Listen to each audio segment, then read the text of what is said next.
Hi hello guys welcome back to Aadya colourful. ನಾನು Suma. Friends, ಇವತ್ತಿನ ವಿಡಿಯೋದಲ್ಲಿ ತುಂಬಾ ಈಸಿಯಾಗಿ ಟೇಸ್ಟಿಯಾಗಿ ಮಾಡ್ಕೊಳ್ಳುವಂತಹ ಒಂದು ಪೇಡ ರೆಸಿಪಿಯನ್ನು ನಿಮ್ಮ ಜೊತೆ ಶೇರ್ ಮಾಡ್ಕೊಳ್ತಾ ಇದ್ದೀನಿ. ಒಂದು ಕಪ್ ಹಾಲಿನ ಪುಡಿ ಇದ್ರೆ ಸಾಕು, ರುಚಿಯಾದ ಒಂದು ದೂದ್ ಪೇಡನ ಮನೆಯಲ್ಲಿಯೇ ಮಾಡ್ಕೋಬಹುದು. ಖಂಡಿತವಾಗ್ಲೂ ತುಂಬ ಟೇಸ್ಟಿಯಾಗಿ ಆಗುತ್ತೆ. ಇದನ್ನು 2 ರಿಂದ 3 ತಿಂಗಳವರೆಗೂ ಕೂಡ ನೀವು ಸ್ಟೋರ್ ಮಾಡಿ ಇಡುವಂತಹ ಒಂದು ರೆಸಿಪಿ. ಸೊ ಈ ಒಂದು ರೆಸಿಪಿಯನ್ನು ಮಾಡೋದಕ್ಕೆ ಮೊದಲನೇದಾಗಿ ಒಂದು ಕಪ್ ಆಗುವಷ್ಟು ನಾನಿಲ್ಲಿ ಬೆಲ್ಲವನ್ನು ತಗೊಳ್ತಾ ಇದ್ದೀನಿ. ಬೆಲ್ಲದ ಪುಡಿ ಆದರೂ ತಗೊಳ್ಬೋದು, ಅಥವಾ ಬೆಲ್ಲವನ್ನು ಪೌಡರ್ ಮಾಡ್ಕೊಂಡು ನೀವು ಆದರೂ ತಗೊಳ್ಬೋದು. ಸೊ ಅದೇ ಕಪ್ಪಿನ ಅಳತೆಯಲ್ಲಿ 1 ಕಪ್ ಆಗುವಷ್ಟು ಹಾಲನ್ನು ಸೇರಿಸ್ಕೊಳ್ತಾ ಇದ್ದೀನಿ. ಎರಡನ್ನೂ ಕೂಡ ಚೆನ್ನಾಗಿ ಮಿಕ್ಸ್ ಮಾಡ್ಕೊಳ್ಳೋಣ. ಹಾಲು ಸ್ವಲ್ಪ ಬಿಸಿ ಇರಬೇಕು. ಸೊ ಆವಾಗ ಬೆಲ್ಲ ನೀಟಾಗಿ ಕರಗೋದಕ್ಕೆ ಸರಿ ಆಗುತ್ತೆ. ಫ್ರೆಂಡ್ಸ್, ನೀವ್ಯಾರಾದ್ರೂ ಫಸ್ಟ್ ಟೈಮ್ ನನ್ನ ಚಾನಲ್ಗೆ ವಿಸಿಟ್ ಮಾಡಿದರೆ ಪ್ಲೀಸ್ ನನ್ನ ಚಾನಲ್ನ ಸಬ್ಸ್ಕ್ರೈಬ್ ಮಾಡ್ಕೊಳ್ಳಿ, ಹಾಗೆ ಲೈಕ್ ಮಾಡಿ, ಮತ್ತು ಹೆಚ್ಚೆಚ್ಚು ಶೇರ್ ಮಾಡೋದಂತೂ ಮರಿಬೇಡಿ. ಓಕೆ. ಸೊ ಮನೆಯಲ್ಲಿ ಹಾಲಿನ ಪೌಡರ್ ಇರುತ್ತೆ, ಬಟ್ ಅದರಲ್ಲಿ ಯಾವ ರೆಸಿಪಿ ಮಾಡಬೇಕು ಅನ್ನೋದು ಖಂಡಿತವಾಗ್ಲೂ ಕೆಲವೊಬ್ಬರಿಗೆ ಗೊತ್ತಿರೋದಿಲ್ಲ. ಹಾಗೆ ಈಗ ಅಂಗನವಾಡಿಯಲ್ಲೂ ಕೂಡ ಹಾಲಿನ ಪೌಡರ್ನ ಕೊಡ್ತಾರೆ. ಸೊ ಆ ಪೌಡರ್ನ ಏನು ಮಾಡೋದು ಅಂತ ಅನ್ಕೊಳ್ತಿದ್ದೀರಲ್ವಾ, ಅಂಥವ್ರು ಕೂಡ ಈ ಒಂದು ದೂದ್ ಪೇಡವನ್ನು ಮನೆಯಲ್ಲಿ ತಯಾರಿಸ್ಕೊಳ್ಬೋದು ಖಂಡಿತವಾಗ್ಲೂ. ಅಥವಾ ಯಾವುದಾದ್ರೂ ಬ್ರ್ಯಾಂಡಿಂದು ತಗೊಳ್ತೀವಿ ಅಂದರೆ ನಂದಿನಿ ಬ್ರ್ಯಾಂಡಲ್ಲೂ ಸಿಗುತ್ತೆ. ಸೊ ಅದಾದರೂ ತಗೊಳ್ಬೋದು. ಇಲ್ಲ ಅನ್ನೋದಾದರೆ ನೀವು ಅಂಗನವಾಡಿಯಲ್ಲಿ ಕೊಡುವಂತಹ ಒಂದು ಮಿಲ್ಕ್ ಪೌಡರ್ನ ಉಪಯೋಗಿಸಿ ಕೂಡ ಮಾಡ್ಕೋಬೋದು. ಈಗ ನೋಡಿ, ಹಾಲು ಮತ್ತು ಬೆಲ್ಲ ಎರಡು ಕೂಡ ನೀಟಾಗಿ ಕರಗಿದೆ. ಸೊ ಬೇಕು ಅಂದರೆ ಒಂದು ಸಲ ಸೋಸ್ಕೊಂಡು ನಂತರ ಒಂದು ಪಾತ್ರೆಗೆ ಹಾಕಿ ಅದಕ್ಕೆ 1 ಕಪ್ ಆಗುವಷ್ಟು ನಾನು ಇಲ್ಲಿ ಮಿಲ್ಕ್ ಪೌಡರ್ನ ತಗೊಳ್ತಾ ಇದ್ದೀನಿ. ನೋಡ್ತಾ ಇದ್ದೀರಲ್ಲ, ಮಿಲ್ಕ್ ಪೌಡರ್ನ ಹಾಕ್ಕೊಳ್ಳೋಣ. ಮೆಜರ್ಮೆಂಟ್ ಕಪ್ಪಲ್ಲಿ 2 ಕಪ್ ಆಗುವಷ್ಟು ಮಿಲ್ಕ್ ಪೌಡರ್ ಬೇಕಾಗುತ್ತೆ ನಮಗೆ. ನೋಡ್ತಾ ಇದ್ದೀರಲ್ಲ, ದೊಡ್ಡ ಗಾತ್ರದಲ್ಲಿ ನಾನು 1 ಕಪ್ ಮಿಲ್ಕ್ ಪೌಡರ್ನ ತಗೊಂಡಿದ್ದೀನಿ. ಸುಮಾರು ಒಂದು 450 ಗ್ರಾಮ್ ಆಗುವಷ್ಟು ಮಿಲ್ಕ್ ಪೌಡರ್ನ ನಾನು ತಗೊಂಡಿರೋಂಥದ್ದು. ಈಗ ನೀಟಾಗಿ ಇದನ್ನು ಮಿಕ್ಸ್ ಮಾಡ್ಕೊಳ್ಳೋಣ.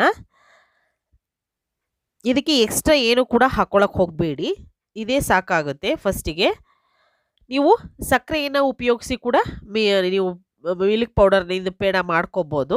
ಸೊ ಆ ಒಂದು ರೆಸಿಪಿ ಕೂಡ ನಾನು ಮಾಡಿದ್ದೀನಿ. ಖಂಡಿತವಾಗ್ಲೂ ನೀವು ಯಾರಾದರೂ ನೋಡಿಲ್ಲ ಅಂದರೆ ದಯವಿಟ್ಟು ನೋಡಿ. ಹಾಲಿನ ಪುಡಿ ಇದ್ದರೆ ಸಾಕು, ದೂದ್ ಪೇಡವನ್ನು ಮಾಡ್ಬೋದು, milk powder peda recipe. So ಆ ಒಂದು ವಿಡಿಯೋ ಕೂಡ 2.5 MB ಓಡಿದೆ. ಸೊ ಅದನ್ನು ಕೂಡ ನೀವು ಬೇಕು ಅಂದರೆ ನೋಡ್ಕೋಬೋದು. ಅಥವಾ ನಾವು ಬೆಲ್ಲದಲ್ಲೇ ಮಾಡ್ಕೊಳ್ತೀವಿ ಅಂದರೆ ಈ ವಿಡಿಯೋದಲ್ಲಿ ನೀವು ನೋಡಿಕೊಂಡು ಕೂಡ ಮಾಡ್ಕೋಬೋದು. ಸೊ ಈ ರೀತಿಯಾಗಿ ನಾವು ಕಲಿಸ್ಕೋಬೇಕಾಗುತ್ತೆ. ಸ್ಟವ್ ಮೇಲೆ ಇಟ್ಟಿಲ್ಲ, ಸೊ ಪೂರ್ತಿಯಾಗಿ ತಣ್ಣಗಿರಬೇಕು.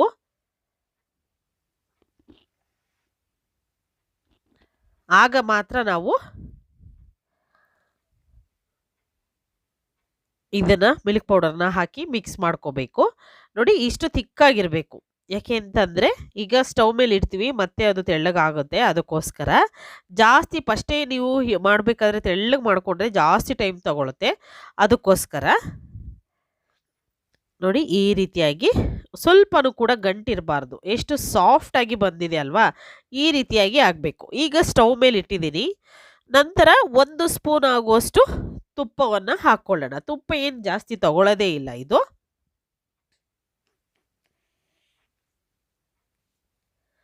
ನೋಡಿ, ಈ ರೀತಿಯಾಗಿ ಮಿಕ್ಸ್ ಮಾಡ್ತಾ ಎಷ್ಟು ಸಾಫ್ಟ್ ಬಂದಿದೆ ಅಲ್ವಾ, ನೋಡಿದ್ರೆ ಕೋವಾ ಥರ ಇದೆ ಅನಿಸುತ್ತೆ. ತುಂಬ ಚೆನ್ನಾಗಿ ಬರುತ್ತೆ. ಖಂಡಿತವಾಗ್ಲೂ ಯಾರು ಬೇಕಿದ್ರೂ ಟ್ರೈ ಮಾಡ್ಬೋದು ನೀವು. ಮಿಲ್ಕ್ ಪೌಡರ್ ಪೇಡ ಮಾಡೋದು ತುಂಬ ಕಷ್ಟ ಏನಲ್ಲ, ತುಂಬಾ ಈಸಿ, ಎಲ್ಲರಿಗೂ ಕೂಡ ಇಷ್ಟ ಆಗುವಂಥದ್ದು ಮತ್ತು ಹೆಲ್ತಿಯಾಗಿರೋವಂತಹದ್ದು ಇದು. ಹಾಗಾಗಿ ಏನೂ ತೊಂದರೆ ಇಲ್ಲ. ಮಾಡಿ ಒಂದ್ಸಲ ನೀವು ಸ್ಟೋರ್ ಮಾಡಿ ಕೂಡ ಇಟ್ಕೋಬೋದು. ಈಗ ಏಲಕ್ಕಿ ಪೌಡರ್ ಒಂದು ಅರ್ಧ ಸ್ಪೂನ್ ಆಗುವಷ್ಟು ಏಲಕ್ಕಿ ಪೌಡರ್ನ ಹಾಕ್ಕೊಂಡು ಈಗ ಮಿಕ್ಸ್ ಮಾಡ್ಕೊಳ್ತಾ ಇದ್ದೀನಿ. ಈ ರೀತಿಯಾಗಿ ಮಿಕ್ಸ್ ಮಾಡ್ಕೊಳ್ಳೋಣ. ಹೀಗೆ ಮಿಕ್ಸ್ ಮಾಡ್ತಾ ಇರಿ, ಕೈ ಬಿಡದ ಹಾಗೆ ನೀವು ಮಿಕ್ಸ್ ಮಾಡ್ತಾನೆ ಇರಬೇಕು. ಯಾಕೆ ಅಂತಂದರೆ ತಳ ಹಿಡಿದು ಬಿಡುತ್ತೆ. ಅದಕ್ಕೋಸ್ಕರ ತಳ ಹಿಡಿದ್ರೆ ಮತ್ತೆ ಅದರ ಟೇಸ್ಟು ಕೂಡ ಹೊರಟು ಹೋಗ್ಬಿಡುತ್ತೆ. ಚೆನ್ನಾಗಿ ಮಿಕ್ಸ್ ಮಾಡ್ತಾನೆ ಇರಬೇಕು. ಎಷ್ಟು ಸಾಫ್ಟಾಗಿ ಬರ್ತಾ ಇದೆ ನೋಡ್ಬೋದು ನೀವು. ಪೂರ್ತಿಯಾಗಿ ಮಿಲ್ಕ್ ಪೌಡರ್ನೇ ಹಾಕ್ಕೊಂಡಿರೋದ್ರಿಂದ ಚೆನ್ನಾಗಿ ಬರುತ್ತೆ. ಸೊ ಬೇರೆ ಪೌಡರ್ನ ನೀವು ಹಾಕ್ಕೊಂಡ್ರೆ ಅಷ್ಟು ನೀಟಾಗಿ ಬರೋದಿಲ್ಲ. ಅದಕ್ಕೋಸ್ಕರ ಇದು ನೀವು ಮಾಡಿ ತಿಂದಾಗ ನೀವು ಇದು ಬೆಲ್ಲದಿಂದ ಮಾಡಿರೋದು ಅಂತ ಅನಿಸೋದೇ ಇಲ್ಲ. ಅಷ್ಟು ಚೆನ್ನಾಗಿ ಬರುತ್ತೆ ಪರ್ಫೆಕ್ಟಾಗಿ. ನೋಡ್ತಾ ಇದ್ದೀರಲ್ಲ ಈಗ ತಳ ಬಿಡ್ತಾ ಇದೆ. ಈ ರೀತಿಯಾಗಿ ಆಗಬೇಕು. ಬೇಕು ಅಂದರೆ ಮಧ್ಯೆ ಮಧ್ಯೆ ತುಪ್ಪ ನೀವು ಸೇರಿಸ್ಕೊಳ್ಬೋದು. ಸೊ ತುಪ್ಪ ಹಾಕುವಂತಹ ಸಮಯ ಇಲ್ಲಿ ಪ್ರಮೇಯ ಏನು ಬರೋದಿಲ್ಲ. ಸೊ ಹಾಗೆಯೇ ನೀವು ಮಾಡಿಕೊಂಡ್ರು ಕೂಡ ಚೆನ್ನಾಗಿ ಪರ್ಫೆಕ್ಟಾಗಿ ಬರುತ್ತೆ. ಈ ರೀತಿಯಾಗಿ ಮಿಕ್ಸ್ ಮಾಡ್ಕೊಳ್ಳೋಣ. ನೋಡಿದ್ರಲ್ಲ? ಈಗ ಇಷ್ಟು ಒಂದು ಹದಕ್ಕೆ ಮಾಡಿಕೊಂಡ್ರೆ ಸಾಕಾಗುತ್ತೆ. ಒಂದು ತಟ್ಟೆ ತಗೊಳ್ಳೋಣ. ಫಸ್ಟಿಗೆ ಅದಕ್ಕೆ ಸ್ವಲ್ಪ ತುಪ್ಪವನ್ನು ನಾನು ಹಚ್ಕೊಳ್ತಾ ಇದ್ದೀನಿ. ತುಪ್ಪ ಹಚ್ಚಿ ಅದಕ್ಕೆ ಈಗ ಮಾಡಿರುವಂತಹ ಸ್ವೀಟನ್ನು ಇದಕ್ಕೆ ಹಾಕ್ಕೊಳ್ಳೋಣ. ನೋಡಿ ಸ್ವಲ್ಪ ತಣ್ಣಗಾಗಬೇಕು ಇದು. ಬಿಸಿ ಇದ್ದಾಗಲೇ ಇದನ್ನು ಏನೂ ಮಾಡೋಕ್ಕೆ ಹೋಗಬೇಡಿ. ಪೂರ್ತಿಯಾಗಿ ಸ್ವಲ್ಪ ಮುಟ್ಟಿದ್ರೆ ನಮಗೆ ಸ್ವಲ್ಪ ಸುಡುತ್ತೆ ಅನ್ನೋ ಅಷ್ಟು ಕೂಡ ಇರಬಾರ್ದು. ಪೂರ್ತಿಯಾಗಿ ತಣ್ಣಗಾಗಬೇಕು.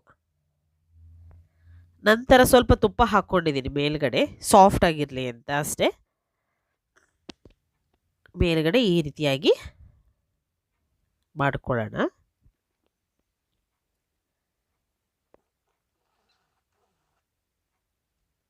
ನೋಡಿ ಸ್ವಲ್ಪ ಪೂರ್ತಿಯಾಗಿ ತಣ್ಣಗಾಗಿದೆ. ತಣ್ಣಗಾದ ನಂತರ ಕೈಯಲ್ಲಿ ಈ ರೀತಿ ನಾನು ಸಮವಾಗಿ ಮಾಡ್ಕೊಳ್ತಾ ಇದ್ದೀನಿ. ಇಲ್ಲ ಅಂತಂದರೆ ಒಂದು ಮಣೆ ಮೇಲೆ ಪೇಪರ್ ಹಾಕಿ ಬಟರ್ ಪೇಪರ್ ಹಾಕಿಬಿಟ್ಟು ಕೂಡ ನೀವು ಮಾಡ್ಕೋಬೋದು.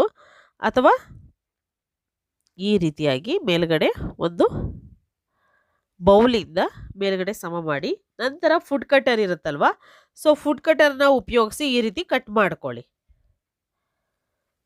ನೋಡಿ ಈ ರೀತಿಯಾಗಿ ಕಟ್ ಮಾಡಿಕೊಂಡ್ರೆ ಒಂದೇ ಒಂದು ಶೇಪಲ್ಲಿ ಎಲ್ಲ ದೂದ್ ಪೇಡಾನು ಕೂಡ ಬಂದ್ಬಿಡುತ್ತೆ. ಅದೇ ಶೇಪಲ್ಲಿ ಬರುತ್ತೆ, ನೋಡ್ಬೋದು ನೀವು. ಹೀಗೆ ಶೇಪ್ ಅದನ್ನು ಒಂದು ಡಿಸೈನ್ ಮಾಡೋದು ಹೇಳ್ತಾ ಇದ್ದೀನಿ. ಸೊ ಒಂದು ಚಾಕುವಿನ ಹಿಂಬದಿಯಿಂದ ಈ ರೀತಿಯಾಗಿ ಶೇಪ್ ಮಾಡ್ಕೋಬೋದು.